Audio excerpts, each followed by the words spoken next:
Hello students, welcome to constant exam GK. इस video में 29 और 30 सितंबर 2024 के इंपॉर्टेंट डेली करंट अफेयर्स के ऊपर चर्चा करेंगे और क्वेश्चंस को डिटेल्स में समझेंगे, जो कि आपके एग्जाम पॉइंट ऑफ व्यू से काफ़ी इंपॉर्टेंट होंगे।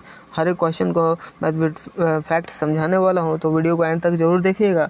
और अगर आप हमारे चैनल पर नए हैं तो हमारे चैनल को भी जरूर सब्सक्राइब कर लीजिएगा, क्योंकि इस तरह के वैल्यूएबल वीडियोज़ मैं आपके लिए हमेशा लेकर आता रहता हूँ, जो कि आपके कॉम्पिटेटिव एग्जाम्स के रिलेटेड काफ़ी इंपॉर्टेंट होते हैं। तो चलिए बिना टाइम वेस्ट किए वीडियो करते हैं स्टार्ट। पहला क्वेश्चन है, उस क्षुद्र ग्रह का नाम क्या है जिसके बारे में पूर्वानुमान है कि वह सितंबर 2024 के अंत में पृथ्वी का अस्थायी लघु चंद्रमा बन जाएगा। 2024 PT5 यह कैप्चर वैज्ञानिकों के लिए पृथ्वी के निकट क्षुद्र ग्रहों का अध्ययन करने और उनके व्यवहार के बारे में हमारी समझ को भी बढ़ाने का एक अनूठा अवसर प्रस्तुत करता है, जो कि एक भविष्य के मिनी मून के लिए पता लगाने और उसके तरीकों में सुधार करने और ग्रहीय रक्षा रणनीतियों के मूल्यवान अंतर्दृष्टि प्रदान कर सकता है।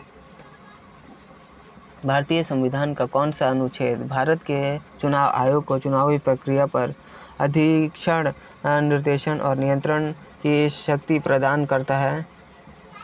अनुच्छेद 324।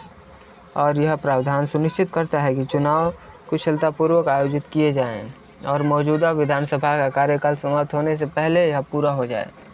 अनुच्छेद 324 यह चुनाव आयोग को स्वतंत्र और निष्पक्ष चुनाव सुनिश्चित करने का अधिकार देकर लोकतांत्रिक प्रक्रिया को बनाए रखने में महत्वपूर्ण भूमिका निभाता है।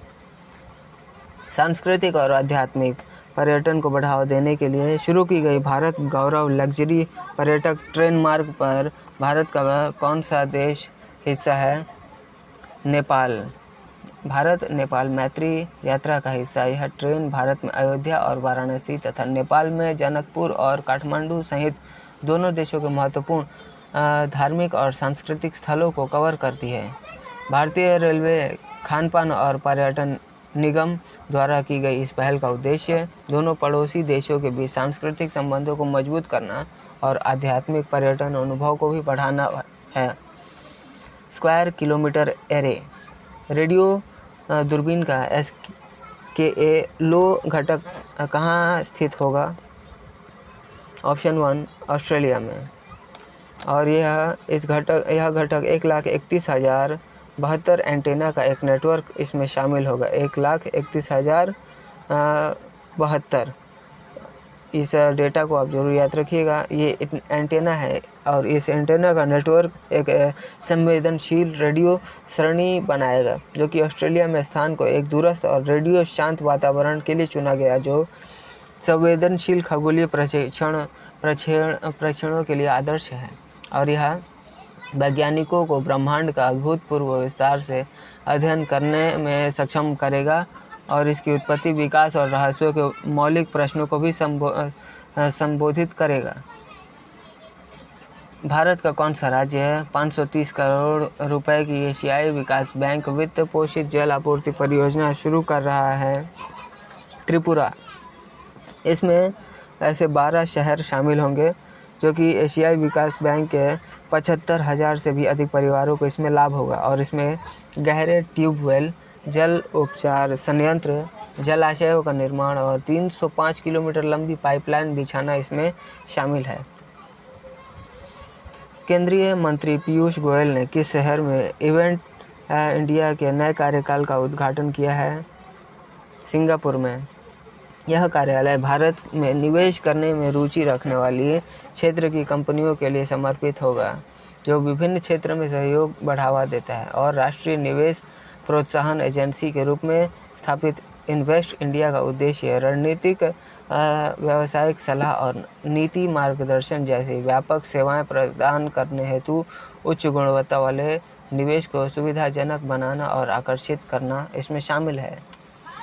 क्वाड लीडर शिखर सम्मेलन की मेजबानी किस देश ने की है? संयुक्त राज्य अमेरिका। इस शिखर सम्मेलन का उद्देश्य क्वाड साझेदारों की मजबूत करना होगा और लोकतांत्रिक मूल्यों और क्षेत्रीय सुरक्षा और स्वास्थ्य प्रौद्योगिकी, समुद्री सुरक्षा जैसे क्षेत्रों में सहयोग को बढ़ावा देना था। नेताओं ने वैश्विक तनाव और एक स्वतंत्र, खुले और समावेशी हिंद प्रशांत क्षेत्र के महत्व पर भी चर्चा की है। भारत 2025 में अगले क्वाड शिखर सम्मेलन की मेजबानी करने के लिए तैयार है। हाल ही में संपन्न चुनाव के बाद श्रीलंका के नवनिर्वाचित राष्ट्रपति कौन बने हैं? Anurag Kumar Dissanayake. National People's Power गठबंधन का नेतृत्व करने के लिए दिसानायके को 23% तक वोट मिला था, और जो कि चुनाव में 76% मतदाताओं ने मतदान इसमें किया था, और देश के भविष्य को आगार देने के लिए इस भागीदारी को भी दर्शाता है। प्रथम खेलो इंडिया महिला ताइक्वांडो लीग में ताइक्वांडो के स्वर्ण पदक किसने जीता है? नाजीरा बानो ने। उन्होंने अंडर 30 पुमसे वर्ग में स्वर्ण पदक जीता है, अंडर 30। और इस ताइक्वांडो फेडरेशन ऑफ इंडिया और खेलो इंडिया द्वारा आयोजित इस कार्यक्रम में पूरे भारत में प्रतिभागी इसमें शामिल हुए थे। नाजीरा की इस जीत ने न केवल उन्हें स्वर्ण पदक दिलाया, बल्कि खेलो इंडिया महिला लीग नेशनल फेज 3 के लिए उनकी योग्यता को भी सुनिश्चित किया, जो कि उड़ीसा के भुवनेश्वर में होती हैं। किस देश ने अपना पहला कैंसर जीनोमिक्स रिपोजिटरी लॉन्च किया है? भारत ने। और इस पहल का उद्देश्य स्तन कैंसर पर एक व्यापक आनुवंशिक डेटा रिपोजिटरी बनाना होगा, जिसकी शुरुआत 50 रोगियों के डेटा से होगी और जिसे इसे 500 से अधिक तक विस्तारित करने की योजना है। इसका ध्यान भारतीय कैंसर रोगियों और पश्चिमी डेटा के बीच आणविक अंतर को संबोधित करने पर है, जिससे भारतीय रोगियों के लिए एक अधिक लक्षित और प्रभावी उपचार संभव हो सके। और यह विकास भारत में कैंसर अनुसंधान और व्यक्तिगत चिकित्सा में एक महत्वपूर्ण कदम है। वर्ष 2024 में मिस यूनिवर्स इंडिया का खिताब किसने जीता है? रिया सिंह ने। पेंशन संबंधी शिकायतों के निवारण के लिए किस पोर्टल का उपयोग किया जाता है? CPENGRAMS। सितंबर 2024 में अंतर्राष्ट्रीय अंतरिक्ष स्टेशन का कमान किसने संभाली थी? सुनीता विलियम्स ने। नया कोविड-19 वेरिएंट XEC सबसे पहले किस देश में खोजा गया था? राइट आंसर ऑप्शन 3, जर्मनी में।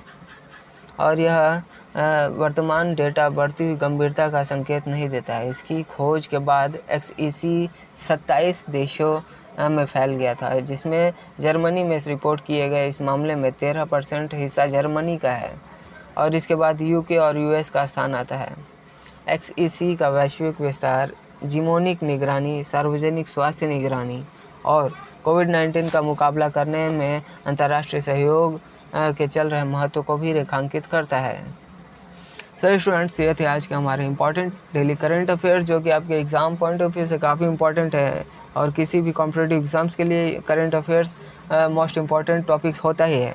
तो वीडियो पसंद आई है तो वीडियो पर एक लाइक ज़रूर करिएगा, और इसे अधिक से अधिक उन लोगों को ज़रूर शेयर करिएगा जो कॉम्पिटिटिव एग्ज़ाम्स की तैयारी करते हैं, ताकि उन्हें भी इन सारे मोस्ट इम्पॉर्टेंट क्वेश्चंस का हेल्प मिले। और अगर आप हमारे चैनल पर नए हैं तो हमारे चैनल को भी ज़रूर सब्सक्राइब कर लीजिए, क्योंकि इस तरह के वैल्यूएबल वीडियोस मैं आपके लिए हमेशा लेकर आता रहता हूं। और अब हमारे पिछले वीडियोस को अगर देखना चाहते हैं तो आप हमारे चैनल पर चेकआउट कर सकते हैं, जहां मैंने डिफरेंट टॉपिक्स के ऊपर प्लेलिस्ट बना रखी है। आप उन प्लेलिस्ट को भी ज़रूर चेकआउट करिए। ये सारे कॉम्पिटिटिव एग्ज़ाम्स के लिए काफ़ी इंपॉर्टेंट टॉपिक्स उसमें मैंने कवर किए हैं। तो मिलते हैं नेक्स्ट वीडियो में, तब तक के लिए कीप वॉचिंग, कीप प्रिपेयरिंग।